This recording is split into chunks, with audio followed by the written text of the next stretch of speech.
미중 무역 분쟁 이렇게 생각하시는 분들도 있습니다. 트럼프가 중국이 크는 게 싫으니까 괜히 시비를 거는 거 아니냐. 중국 WTO에 가입해서 자유무역하라고 할 때는 언제고 계속 무역 격전하고 중국이 GDP로도 세계 1등 할 것 같으니까 중국을 견제하는 것 아니냐. 좀 억지다라는 거죠. 중국도 대외적으로는 그렇게 말합니다.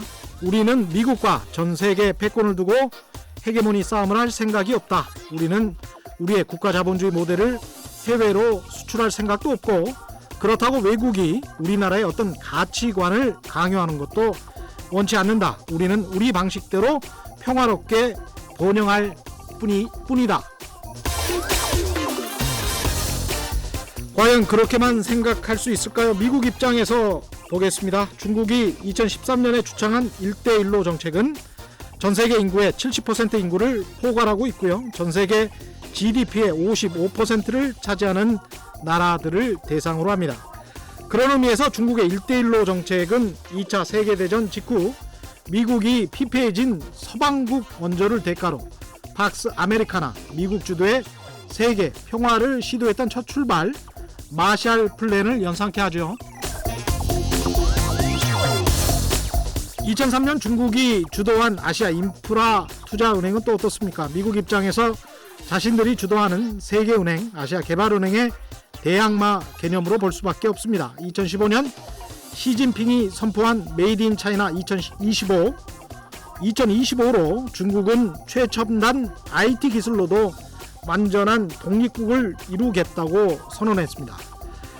중국이 전 세계를 향해서 경제, 금융, IT 첨단 기술까지 그 영토를 넓혀가고 있다고 자신들의 주도권을 빼앗으려 한다고 미국이 우려할 수밖에 없는 상황인 것이죠. 그래서 이 싸움 오래 간다고 많은 전문가들이 예상하고 있습니다. 패권이 넘어가는 과정 또는 패권이 지켜지는 과정에서 한국의 기업들이 그 패권 다툼에 휘말리지 않고 최대한의 실익을 취할 방법은 없을까요?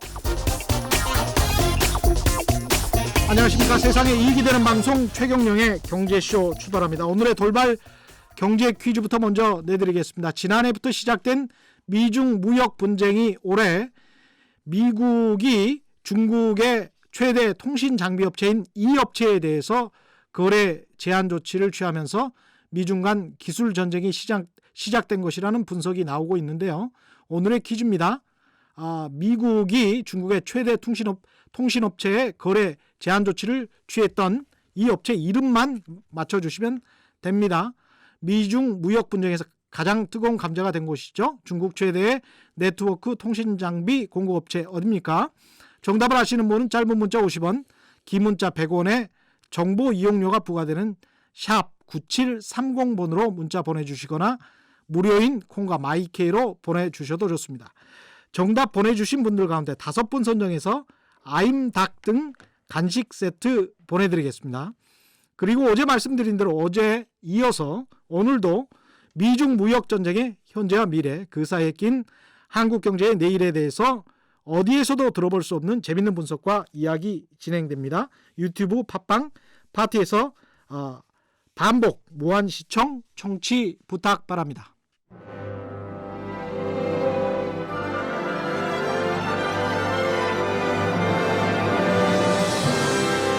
이슈 심화 토론. 우리 경제 핫 이슈에 대해 최고의 전문가들을 모시고 여러 걸음 깊이 들어가 봅니다. 어제 이어서 이 분야 최고의 전문가 두 분 모셨습니다. 뜨거운 토론이 예상되는데요. 오늘도 중국통 중국경제금융연구소의 전병서 소장 모셨습니다. 안녕하세요. 네, 안녕하십니까. 세계 경제의 99%는 트럼프에 달려있다의 저자 곽수정 경제학 박사 나오셨습니다. 안녕하십니까. 예, 안녕하십니까. 예. 트럼프가 지난주에 트럼프 미국 대통령이 우리나라 대기업 총수들을 불러가지고 간담회를 했잖아요. 그런데 이제 뭐 롯데 먼저 부르면서 막 칭찬하고 그 다음에 뭐 삼성 있지, 현대 있지, CJ 있지, 뭐 SK 있지, 뭐 이렇게 하더라고요. 이게 누가 봐도 더 투자라라고 압력을 넣는 그런 걸로 보일 수밖에 없는 그런 상황인데 미중 무역 갈등 사이에 낀 그나마 뭐 화해 제재 동참하라 이런 내용 안 나와서 좀 다행이긴 합니다만은 미중 무역 갈등사에 낀 우리나라 상황이 굉장히 난처한데 어떻게 해야 됩니까? 우리나라 입장에서는, 우리나라 기업들 입장에서는 어떻게 해야 될까요? 이 상황에서. 전병수 소장님 먼저 말씀해 주시겠습니까? 네. 그래서 고래 싸움에 새우 등 터질 수도 있지만요. 예. 그래서 우리가 정말로 고민하고 해야 되는 것은 어부지를 어떻게 할 건가를 이제 생각을 해보는 게 중요할 것 같고 예. 등 터지는 고민을 그렇게 많이 할 필요는 저는 없을 것 같아요. 그건 어차피 주어진 거기 때문에. 예. 그래서 우리 같은 경우는 뭐 미국에 수출하는 것은 크지 않기 때문에 이제 예. 중국 전략을 한국 기업들이 어떻게 가져가냐 이게 굉장히 중요한데 저는 이번 미중 전쟁에서 우리한테 주어진 기회는 세 가지가 있다고 보여집니다. 첫 번째는 우리가 지난 시간에도 말씀을 드렸습니다만은 중간재를 79%를 팔기 때문에 네. 중국의 동향이 중요한데 이번 미중 전쟁으로 인해서 큰 변화는 제5차 세계 전통 산업의 국제 이전이 확실하게 일어난다. 그래서 미국이 압력을 넣은 것이 중국의 전통 제조업의 이 동남아 이전이 가속화되는 단계로 간다. 그렇게 되면 우리로서는 중간재를 판매하는 주루트를 중국에서 동남아로 바꾸는 전략을 빨리 가져가야 된다. 예. 두 번째로는 미국이 지금 첨단 기술에 대해서 중국에 대해서 브로킹을 했으면 예. 중국이 포기할 거냐. 예. 그렇지 않다고 봅니다. 예. 목숨을 걸고서 이게 기술 굴기를 할 겁니다. 그래서 문제는 중국은 이제 기술 도둑이 예. 이제는 기술을 중국은 훔칠 수 있으면 훔치고 살 수 있으면 사고 뺏을 수 있으면 뺏으라는 것이 전략이었지만 예. 이제는 그것이 전혀 먹히지 않습니다. 그렇게 되면 기술 도둑질이 이제는 기술의 합작 파트너를 찾아야 됩니다. 예. 그래서 지금 중국이 결핍하고 있는 기술은 철강화학, 조선, 기계, 자동차 이 전통 산업이 아닙니다.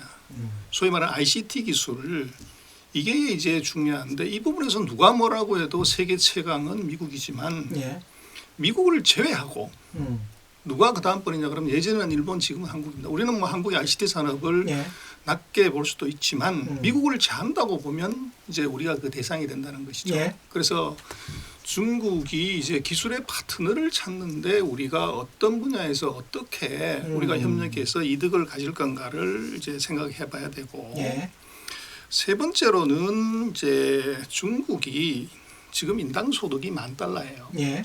근데 앞으로 중국이 이제 $10,000 이상에서 도대체 뭘 쓰고 뭘 먹을 거냐를 놓고 보면 1인당 소득이 $10,000가 넘어가게 되면 소위 말하는 모토라이제이션이 생기게 됩니다. 예. 소비가 급속도로 늘어나는 현상이 나타나게 되는데 그래서 중국의 소비재 시장을 우리가 중간재에 포커스하는 것이 아니라 소비재 시장을 어떻게 갈 거냐가 중요한데 그래서 중국이 무슨 돈이 있냐 이렇게 생각을 하지만 작년에 중국이 전 세계 루이비통, 구찌, 페르가모, 샤넬의 명품의 33%를 사갔고 33%? 그렇습니다. 예. BMW, 벤츠, 아우디 전 세계 예. 9대 명차의 27%를 사갔습니다. 예. 그래서 이걸 어떻게 공략할 거냐는 것이 이제 중요한데 그래서 우리는 그렇게 보죠.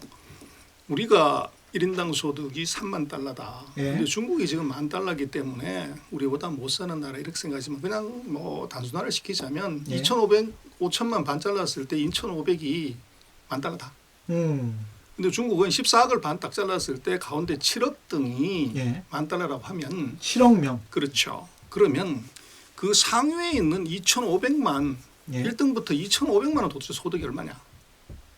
그 상상을 초월한 그래서 예. 이 소비 시장을 어떻게 공략할 거냐는 것이 우리가 이 고민해봐야 될 세 번째 기회고요. 마지막으로 하나를 더 추가를 하자면 지금 한국 기업들은 중국에서 뒤통수 맞고 나왔다. 예. 그래서 이렇게 얘기를 많이 하는데 또 하나 중요한 기획은 뭐냐면 한국 회사 뒤통수 친 중국 기업의 주식을 사놓고 가라. 그래서 지금 여러 가지 있지만 최고의 복수는 연애하다 헤어질 때 최고의 복수는 더 잘생긴 사람하고 연애하면 됩니다. 예. 그래서 지금 전통 제조업에서 중국에서 1등은 세계에서 1등이에요. 예. 그래서 내가 하고 있는 그 산업에서 중국 최고의 기업이 뭔지 그거는 안다는 거죠. 예. 그래서 이 세계 최고의 기업은 거래소가 무너져도 살아남습니다. 그래서 한국으로서는 제가 볼 때는 전통산업, 첨단산업 그 내수 소비재 산업, 금융 산업 이 네 가지에서 우리가 기회를 어떻게든 찾아야 된다 그렇게 생각합니다. 지금 말씀 정리 보면은 동남아로 제조업 이전을 가속화시켜야 되고 중국에 어떻게든 기술 파트너, 첨단 IT 기술 쪽에 기술 파트너가 되도록 노력을 해야 되고 중국의 소비재 시장이 굉장히 크게 활성화될 것이 분명하기 때문에 이쪽을 집중적으로 공략하고 직접 투자가 안 된다면 간접 투자라도 해서 중국 기업에 투자를 해서 특히 이제 우리 연금 같은 경우는 이런 경우가 가능할 수도 있겠습니다. 그래서 그쪽에서 수익을 얻으면 되는 것 아니냐 이런 말씀이신 것 같습니다. 그렇습니다. 지금 중국은 자본 시장이 그 개인들의 경우는 완전히 개방이 돼 있고요. 네. 기관 투자가들도 다 개방이 돼 있습니다. 예, 그래서 충분히 살 수가 있습니다. 네, 어떻게 생각하십니까? 글쎄요. 이제 네 가지를 말씀해 주셨거든요. 예. 우리에게 기회가 되는 요인 네 가지를 말씀해 주셨습니다. 어부지리만 한번 생각해 보자. 뭐 이렇게 말씀하신 거죠. 뭐 네. 전 박사님 말씀은 어부지리적인 측면은 아닌 것 같고 예. 우리가 이제 어떻게 판을 놓냐에 따라서 기회가 될 수 있다 아마 그런 말씀인 예. 것 같습니다. 근데 이제 이게 과연 기회일까라는 점에 대해서는 좀 더 회의적인 측면이 있다는 게 이제 제 판단입니다. 예, 첫 번째 중간재 78%가 중국에 수출하는 우리나라의 예. 전통 제조업이다 말씀하셨는데 지금 당장 컴퓨터나 반도체 같은 게 어제 신문이었나요? 마이너스 43.6% 정도 빠졌다. 전월 대비해서 예, 예, 예. 그 수출 전년동을 예. 대비해서 수출이 빠졌다는 이야기가 나오고 있고 중국이 우리나라 수출의 22.5% 정도, 그렇죠. 홍콩 포함하면 한 24% 정도. 예, 그다음에 동남아를 다 포함하면 아마 한 55% 정도 이렇게 되는 걸로 제가 알고 있습니다. 자, 예. 그러면 이제 중국이 아시아에서 차지하고 있는 비중은 수출적인 측면이 상당히 중요하다. 예. 그러니까 이제 수출만 놓고 봤을 때. 두 번째, 미국의 첨단 기술 부분을 말씀해 주셨습니다. 중국이 기술 굴기는 계속할 것이다. 동의합니다. 예, 근데 이 기술 굴기라는 측면에서 놓고 봤을 때 우리도 과거에 개도국 시절에 기술은 훔쳐왔지 우리가 창조하지는 않았습니다. 그랬죠. 예, 중국도 훔쳐왔을 거라고 저는 봅니다. 기술 예. 가져오는 방법은 네 가지입니다. 훔쳐오거나 배워오거나 사가지고 오거나 인수합병하거나. 예, 근데 그 중에서 중국이 택했던 것은 아마 훔쳐오기가 상당히 중요했을 겁니다. 첨단 기술은 아마 안 줬을 예. 거니까요. 예, 그래서 기술 굴기가 시작되는데 아마 이 기술은 소비 시장만 확보만 된다면 예. 충분히 어떤 소비자도 만들 수 있을 것이다. 왜냐하면 우주항공 기술이 발달된 상태에서 첨단 소재가 이미 예. 갖춰져 있을 거기 때문에 1인당 $10,000라고 말씀하셨으니까 그거를 믿는다면 1995년 우리가 1인당 $10,000를 돌파를 했거든요. 예. 그 이후에 한국 경제를 생각을 하시면 중국도 급성장할 가능성은 이미 여기에서 포함이 되어 있다. 그래서 그런 측면에서 기회다라는 말씀하시는데 역설적으로 뒤집어 보면 예. 우리 제조업은 다 쫄딱 망할 순간을 이제 점점 다가오고 있다. 그 시기가 점점 모래시계처럼 예. 빠지고 있다. 이렇게 말씀드릴 수 있겠죠. 왜냐하면 예. 저가로 양질의 제품들이 쏟아지기 시작한다면 그렇죠. 과연 대한민국 안에 어느 시장이 존재할 수 있는가 이 말이죠. 그다음에 1인당 국민소득 1만 불 말씀을 드렸으니까 그다음에 인천 영종도 공항에서 비행기를 떼우면 1시간 안에 갈 수 있는 인구 100만 이상의 도시가 한 47개 정도 됩니다. 어휴. 그 중에서 대부분이 중국의 예. 동해안 연안의 도시라고 보시면 되지 않겠습니까? 예. 그러면 과연 우리 시장이 중국을 흡수할 수 있는지 아니면 중국의 시장이 우리 시장을 흡수할 것인지의 그런 중력의 법칙 아니면 양력의 법칙을 놓고 봤을 때는 어떻게 될 것인지를 한번 상식적으로 생각해 보실 수 있다. 우리가 지금은 중국 사람들이 우리나라에 와서 면세점에서 유커라고 하든지 아니면 보따리 장사를 하고 그렇죠. 있지만 그런 것들이 우리 경제 실상에 전혀 도움이 되고 있지 않다는 점. 왜냐하면 대기업들이 하고 있는 면세점에다가 돈을 퍼붓는 것이지 우리 일반 중소상인이거나 자영업자들에게는 혜택이 가지 않고 있다는 것이거든요. 예.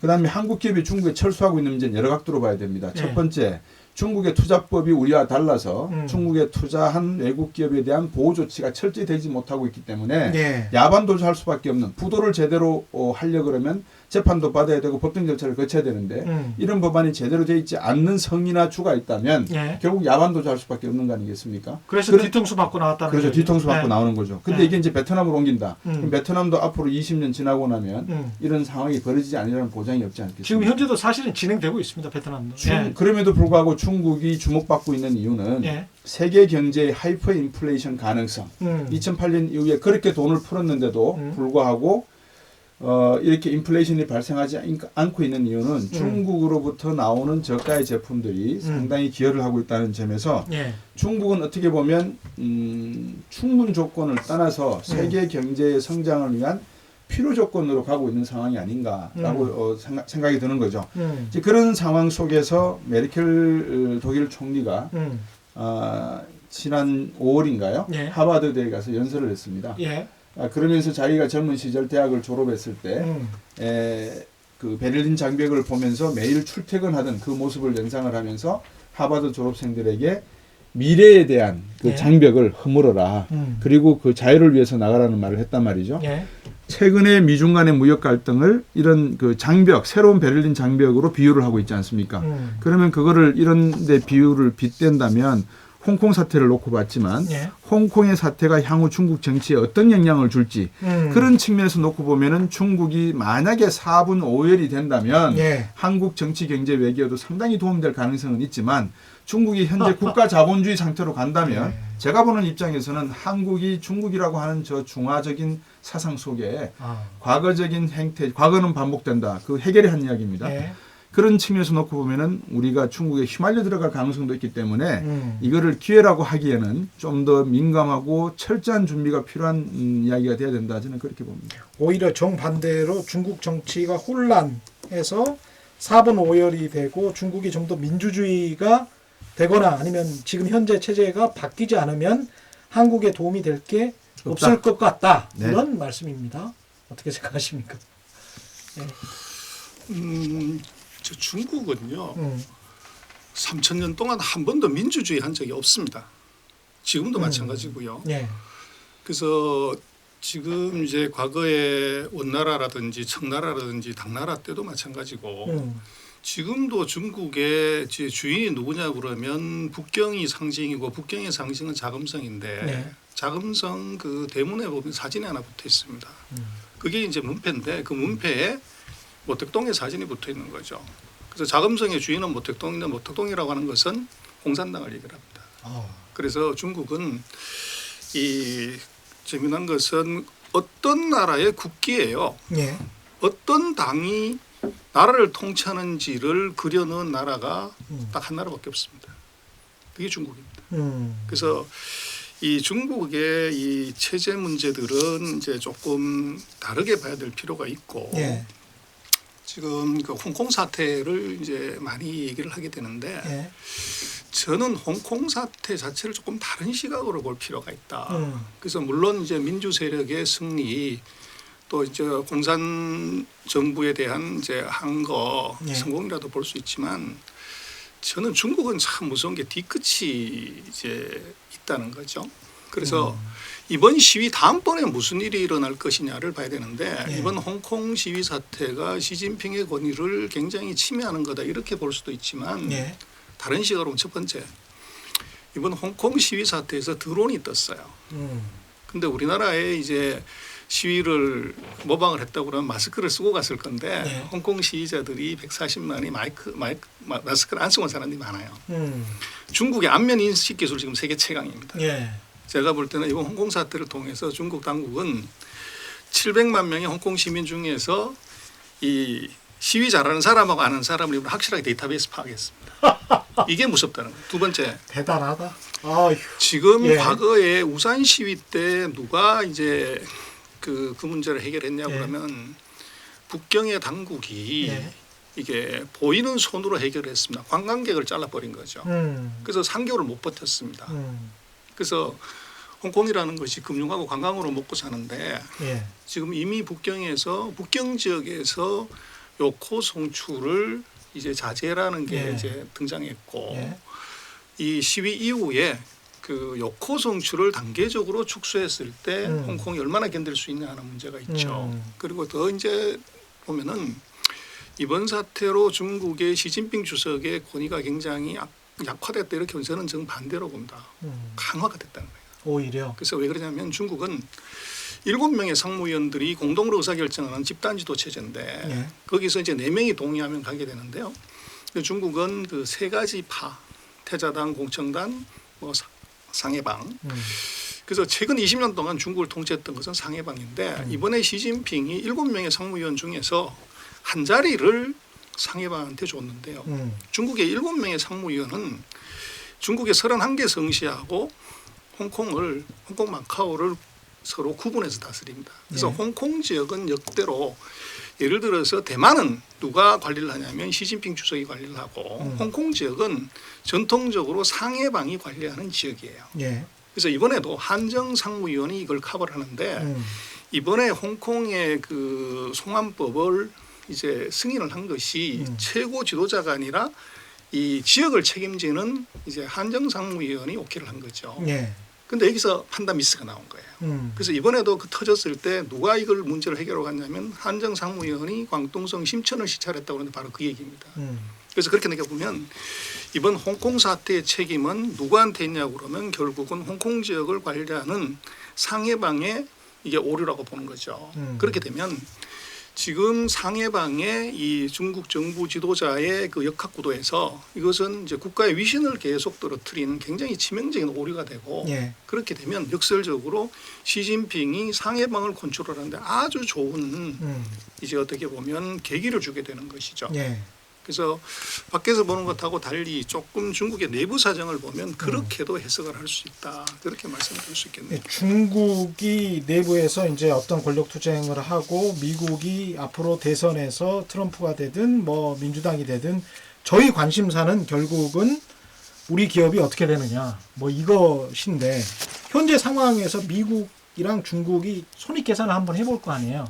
우리가 한번 붙어봤는데 무역전쟁 비슷하게 해보고 관세도 서로 간에 부과시켜보고 했는데 네. 손익계산을 해보면 미국 입장에서 중국 입장에서 이것을 계속 해야 되나 말아야 되나 이런 손익계산이 어느 정도는 나올 것 같습니다. 현재까지 봤을 때는 이게 계산이 나옵니까? 그 미국 입장에서는 계속 그냥 이렇게 가도 된다. 중국을 좀 밟으면서 그리고 우리가 반드시 패권을 지킬 필요가 있다.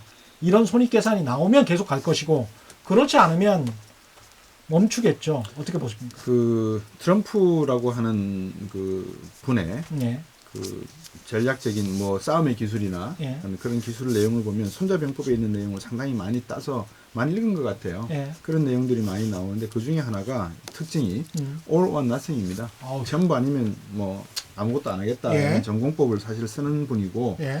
그러한 과정 속에서 가는 모든 그 어디로 방향이 정해질지 모르는 그 뭐라 그럴까요? 그 임시 방편, 임기응변적인 예. 그런 결정에 많이들 당황해하죠. 근데 저는 상당히 간단하다고 봅니다. 예를 들어 트럼프 대통령이 중국에 대해서 화웨이의 통신 장비의 도적질에 대한 문제점 제기는 2016년에 화웨이가 판매한 스마트폰에서 미국 시민들이 사용했던 여러 가지 정보, 개인 정보를 유출되었던 경험이 이미 미 하원에서 청문회에서 논의가 된 적도 있고 예. 그런 여러 가지 정황들을 가지고 분명하게 말하는 것은 정정당당하게 기술을 개발하라는 내용을 토대로 해서 예. 그게 아니면 미국의 기술적 우위를 인정하는 상황에서 모든 국제 표준화나 아니면 룰 세팅을 미국 방식을 따르는 게 옳을 것이다.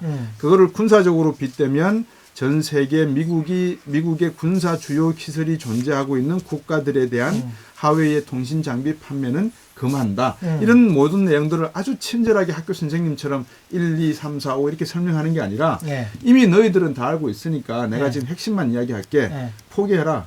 아. 이렇게 나가는 거죠. 거기에다 대고 이제 앞에서 말씀하셨지만 그 공천당 출신 또는 태자당 출신이 상하이 방가의 어떤 권력 다툼 속에서 예. 중국 내부의 여러 가지 뭐 권력 그런 분쟁을 미국인들 왜 그걸 지켜보지 못하겠습니까? 예. 저만 하도 작년 6월 달에 중국을 갔을 때 이게 전봇대에 붙어 있는 옛날로 치면 멸공, 방공 이런 표스터들이 많이 붙어 있으면 간첩 잡자는 거 아니겠습니까? 그렇죠. 그러니까 그런 내용들이 상당히 많이 붙어 있었거든요. 그만큼 내부적인 기강 문제가 존재한다는 이야기들이 있었고 그게 어떤 경제적인 문제든 정치적인 문제든 예. 그런 측면에서 놓고 보면 우리 기업들이 미국과 중국이 저렇게 다툼을 하는 데 있어서 어디다가 줄을 서야 될 것인지 이게 사실상은 그럼요. 가장 큰 질문이고 아니겠습니까? 그렇죠. 그렇죠. 저는 이것도 트럼프 대통령의 그 질문에 대한 답은 간단하다고 봅니다. 우리한테 줄 서라. 우리한테는 그렇죠. 누구한테 줄 설래? 물어보기 전에 우리는 미국한테 줄 서겠다. 전통적인 미국의 그 경제적인 지원 틀 안에서 예. 대한민국 경제가 컸고 예. 청취자분들이 어떻게 들으실지 모르겠지만 현실을 제가 말씀을 드리는 겁니다. 예. 현실을 부정할 수는 없으니까. 예. 저만 하도 그렇고 많은 대한민국에서 경제학을 가르치고 있는 분들이 미국서 공부를 하고 미국이 세팅해 놓은 경제학 교과서의 원론을 바탕으로 해서 후배들을 가리키고 학생들을 가리켜서 미국 시스템으로 만들어진 공장과 산업 구조와 회계법을 가리키고 있지 않습니까? 그렇죠. 근데 지금 와서 동양식, 중국식의 어떤 회계법과 경영 철학, 물론 중국식 경영 철학도 폴 드러크만큼 못지않은 게 엄청나게 많습니다. 네. 그렇지만 그런 사상을 배경으로 한 새로운 자본의 법칙을 모더스 오브 펀드라고 해서 운영의 법칙을 따라간다. 네. 이건 한국 경제를 완전히 뒤집어야 되는 거죠. 그러네요. 리포매팅하고 리부팅해야 되는 거죠. 그러네요. 그러면 단기적으로는 단중장기적으로는 미국을 따라갈 수밖에 없다고 봅니다. 음. 예, 그거를 분명하게 해주되 예. 암묵적인 방법에서 중국과의 어떤 협력 방법은 필요할지 모르겠지만 그거는 일본을 잘 보면 됩니다. 일본은 마치 아베가 트럼프 앞에서 온갖 쇼를 다 하고 있는 것 보이지만 한 예. 발은 중국에다가 분명히 담그고 있거든요. 맞습니다. 언제든지 미국이 약해지면 우리는 중국으로 간다. 예. 그러니까 일본의 그런 내용들을 잘 들여다보고 음. 한국이 취할 수 있는 전략 전술적인 측면은 저는 많다고 봅니다. 근데 우리 정부나 우리 기업 입장에서는 뭐라고 말 한마디라도 할 필요는 지금 없는 상황 아닙니까? 그냥 조용히 있으면서 그 사람들이 뭐라고 하면 아 알겠습니다 하고 또 미국이 뭐라고 하면 또 아 알겠습니다 하고 그럴 수밖에 없는 그래서 거예요. 그래서 우리 전수사님도 계시지만 이런 거죠. 예. 제가 무식하게 한자를 중국어를 한번 읽어볼게요. 예. 그러니까 만장, 예. 호전, 삼배주, 그다음에 천추대업, 이후차 이런 예. 게 있습니다. 예. 무슨 말이냐면 인생의 모든 괴로움은 예. 술석잔으로 넘기고 예. 천추의 대업을 이루기 위해서는 예. 주전자 하나에 담겨 있는 차로 나눠 마시면서 이야기를 나눈다. 이게 중국 사람들의 예. 어떤 가치 철학이거든요. 정말 중국적이네요. 예. 그러니까 이런 내용들을 아는 분들이 예. 외교와 전략적인 측면에서 내용이 나와야죠. 음. 근데 과연 우리가 인문학을 망가뜨리고 있는 상황에서 수십 년 동안 예. 이런 중국 인문학을 연구하고 철학을 연구한 학자들이 있냐는 거죠. 전술가 전략가가 있냐는 거죠. 없으니까 결국은 중국을 제대로 알지도 못하고 전소장님 같은 분들이 열심히 노력하지만 그 한계가 있을 거 아니겠습니까? 철학과 가치와 사상과 모든 것들이 어우러져야 되는데 이제 그런 측면에서 중국을 이해한다는 것은 어려운 상황이기 때문에 중국이라고 하는 저 거대한 용의 머리만 대가리만 보지 말고 목도 보고 비늘도 보고 꼬리도 보고 뭐 여러 가지를 봐야 되는 그런 측면에 우리가 지금 한계가 분명히 있다. 저는 그 말씀 드리고 싶은 겁니다. 그 사드 배치 소장님 그 말씀하실 거 있나요? 지금 관련해서? 그 이번 전쟁에 이제 승부가 어떻게 났냐인데 지금 이번 전쟁은 트럼프 입장에서는 무역으로 이게 시비 걸고 기술로서 목을 조르고 금융에서 돈을 털어가는 것이 이번 전쟁의 마스터 플랜입니다. 예. 그래서 지금 승부를 계산하면 이미 무역 전쟁은 끝났다. 그래서 무슨 말이냐 그러면 무역 전쟁에서는 미국은 중국을 못 이긴다. 그래서 1,000억 달러 무역 수지 흑자를 줄이라는 것이 트럼프의 요구 사항인데 예. 작년 7월부터 12월 달까지 중국의 무역 수지가 308억 달러가 19%가 더 늘었고 예. 금년 1월부터 5월 달까지도 54억 달러가 늘었어요. 한 예. 번도 줄어든 적이 없어요. 그래서 근데 문제는 이 문제는 왜 해결이 됐냐고 그러면 이번 그 7차 회담 때 이미 중국이 약속을 했어요. 앞으로 6년 동안 수입을 1조 2천억 달러를 해서 무역 수지를 제로로 만들겠다. 그래서 이건 끝난 겁니다. 그래서 수입을 늘리겠다. 그래서 무역 수지를 줄이겠다. 이것은 끝난 거고 그래서 기술 전쟁을 이제 시작을 한 건데 예. 기술 전쟁도 제가 볼 때는 그건 시비를 걸기 위한 것이지 목을 조르기 위한 것이지 결정적인 건 아니다. 그래서 지금 이거 끝판은 미국이 중국을 죽이는 것은 금융의 칼로 죽이는 것이지 예. 무역이나 기술이 아닙니다. 그래서 역대로 지금 놓고 보면 1950년 이후로 미국이 무기로 하는 전쟁에서 완벽하게 이긴 전쟁이 없어요. 예.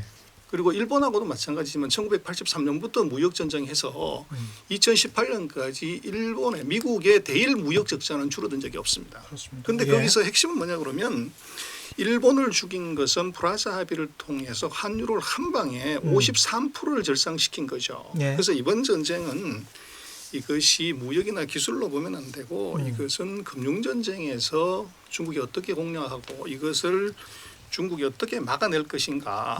이게 핵심인 것 같습니다. 근데 중국 같은 경우에 미국의 가장 큰 채권국이고요. 미국 재무부 채권의 가장 큰 채권국이어서 그 정도 미국의 어떤 금융 압력을 이겨낼 상황은 된다라고 보는 시각도 있고, 그 다음에 이제 위에나 절상 문제 같은 경우도 계속 미국이 요구를 하고 있지만 그럼에도 불구하고 알게 모르게 홍콩 금융시장을 통해서 중국이 위엔화를 조절하고 있다라는 거는 굉장히 좀 잘 알려진 사실인데 이런 상황에서 미국이 뭘 할 수 있을까요? 금융으로 조른다면? 그 사실 많은 분들이 이제 화폐 전쟁이다. 결국 이거는 환율 전쟁이나 통화 전쟁이 문제의 본질인 것 같다라고 말씀들을 하십니다. 뭐 틀린 말씀은 아니죠. 그런데 자, 미국과 중국이 서로가 지금 존재하지 않는다면 살아남을 수 있는 국가가 누가 있을까 한번 생각을 해보면 저는 존재할 수 있는 국가가 별로 없다고 봅니다. 만약에 중국이 무너진다? 그럼 미국은 괜찮다? 저는 또 그렇게 보지도 않습니다.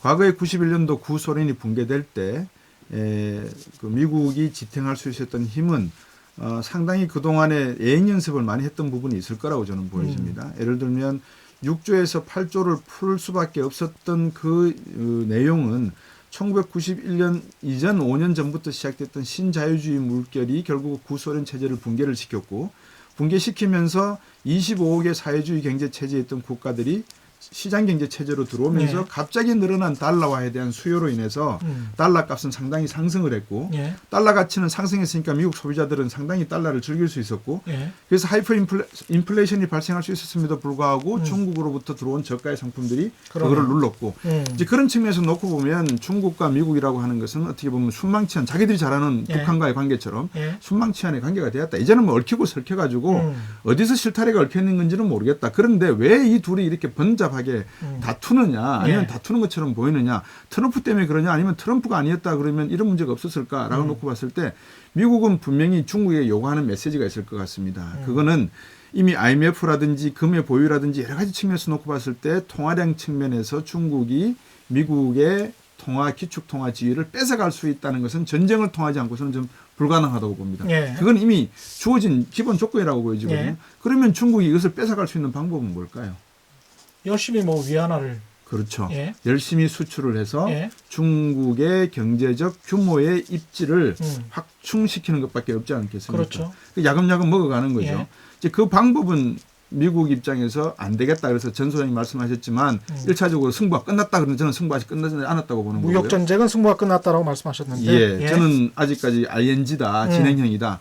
그러면 통화 전쟁이라고 하는 것은 기본적인 거기 때문에 이거는 끝도 시작도 없고 지속적으로 갈 수밖에 없는 내용이라서 우리 기업이 어떻게 될 것인가 하는 문제를 끊임없이 자꾸들 물으시는데 우리가 금융을 제대로 할 수 있겠습니까? 그러면 기술 전쟁을 제대로 할 수 있겠습니까?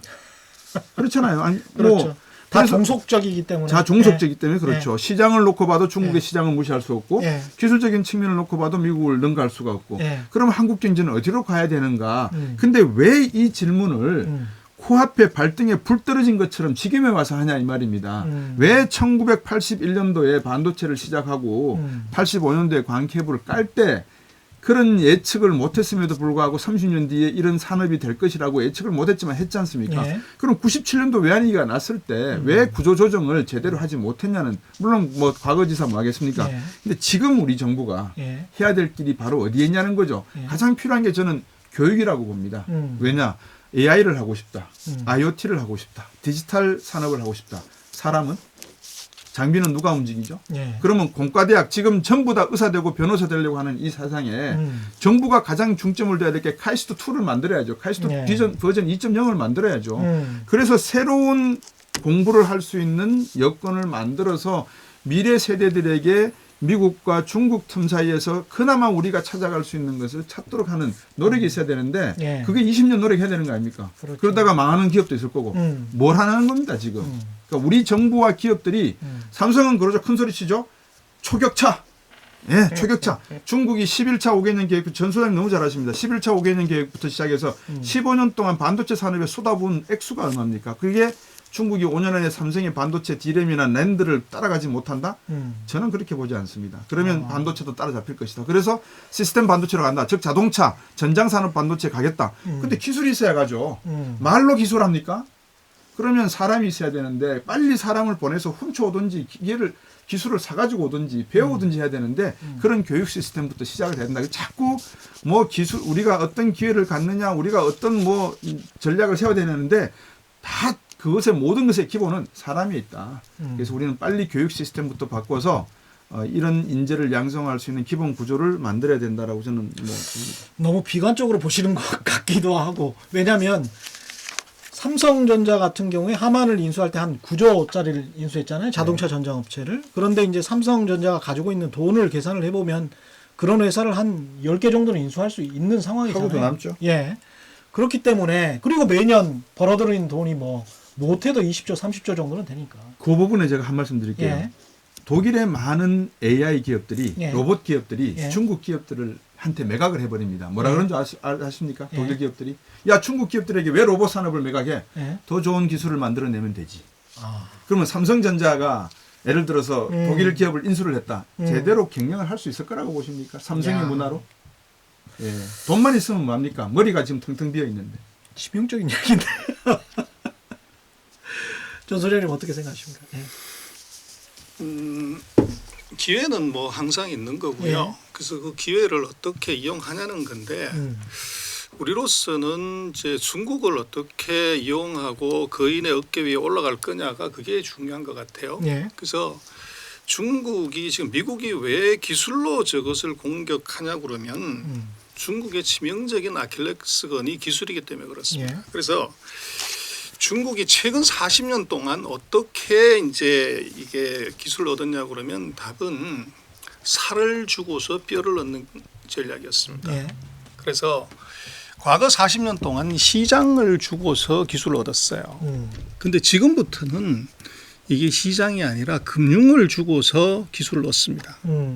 그래서 지금 테크가 완전히 이제 차단이 되기 때문에 예. 중국이 이번에 뭐를 했냐면 시진핑 주석이 금융을 아는 사람이 아닌데 작년 11월 달에 테크놀로지 보드라는 걸 하나 만들어라는 얘기를 그 이후에 10번 이상 얘기를 했어요. 테크놀로지 보드. 예, 예. 커추앙반이라고 그러는데 하이테크 산업 6개 분야를 이제 전문으로 상장시키는 거래소를 만드는 거죠. 예. 그래서 이건 무슨 얘기냐면 이게 이익이 안 나도 됩니다, 상장이. 그래서 테크 기업들이 이제 전 세계 최고의 밸류에이션을 받게 되면 중국에서 상장하고 거기서 펀딩한 돈 갖고 중국에 투자하고 그래서 지금 전 세계에서 뭐 테크라고 해봤자 사실은 커머셜리는 핸드폰하고 저게 노트북이거든요. 예.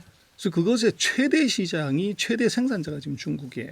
그래서 중국판 나스닥을 그렇습니다. 만드는 그걸 거군요. 지금 예. 만들어놨고 그래서 제가 볼 때는 한국이 뭐를 해야 되냐면 예.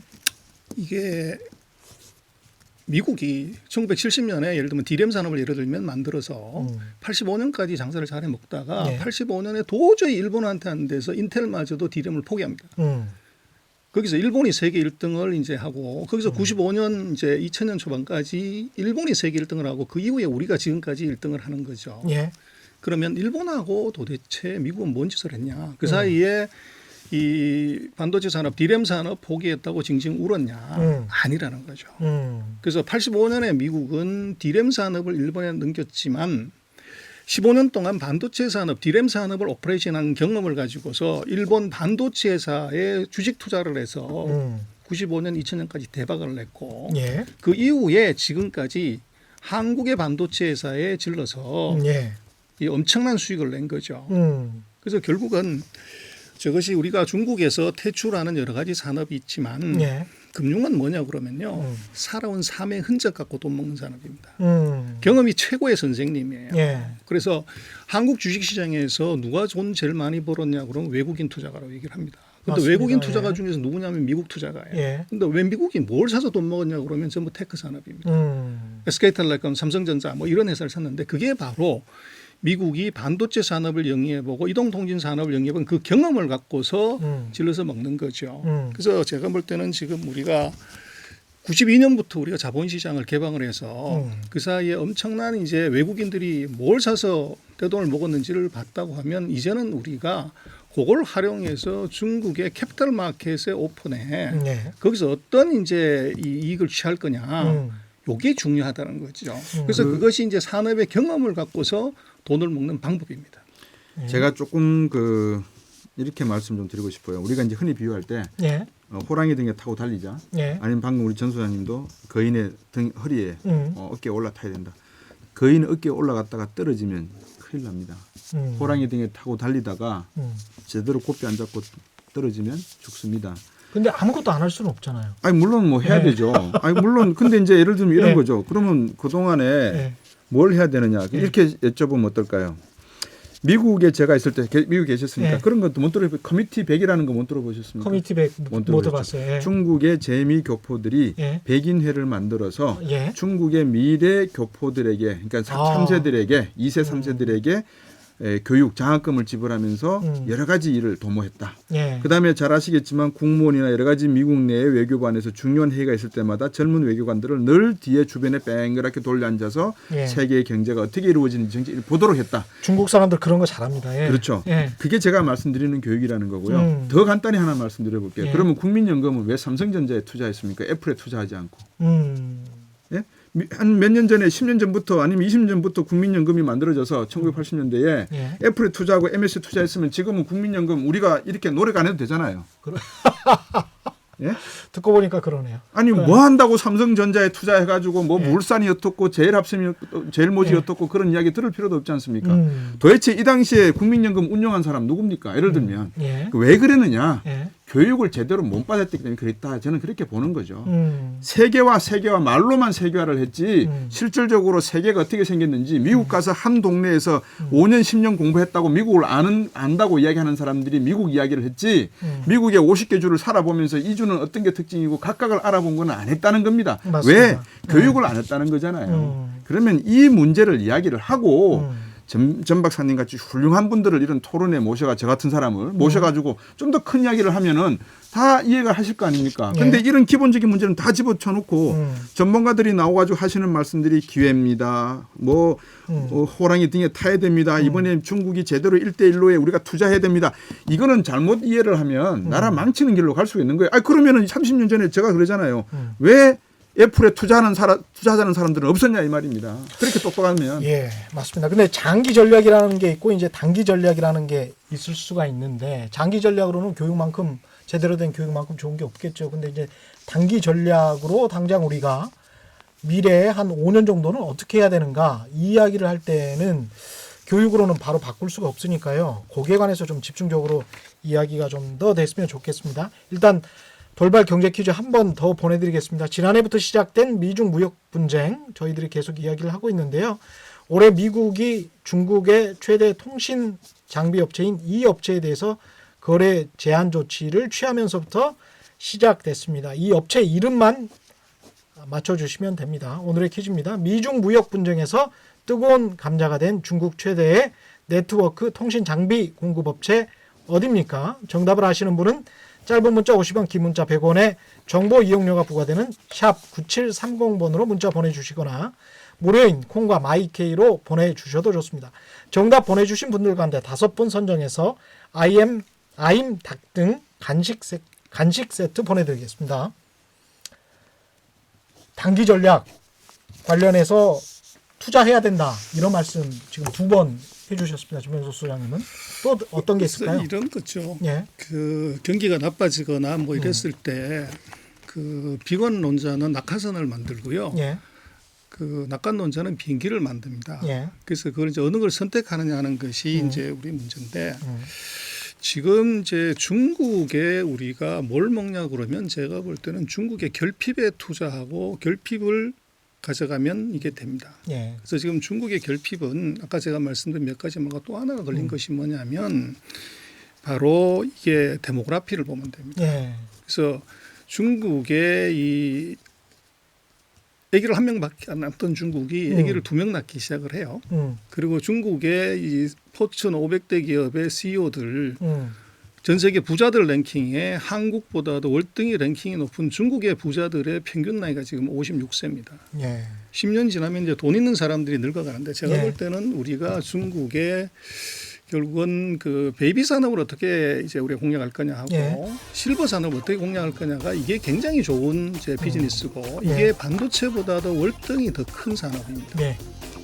그래서 그 알겠습니다. 부분을 어떻게 우리가 공략할 거냐는 것이 중요해 보입니다. 예. 오늘 뭐 시간이 거의 다 돼서 좋은 말씀들 더 이상 드릴 수 없겠습니다. 오늘 2분 말씀 감사하고요. 지금까지 전병석 중국경제금융연구소 소장님과 박수정 경제학 박사와 함께했습니다. 고맙습니다.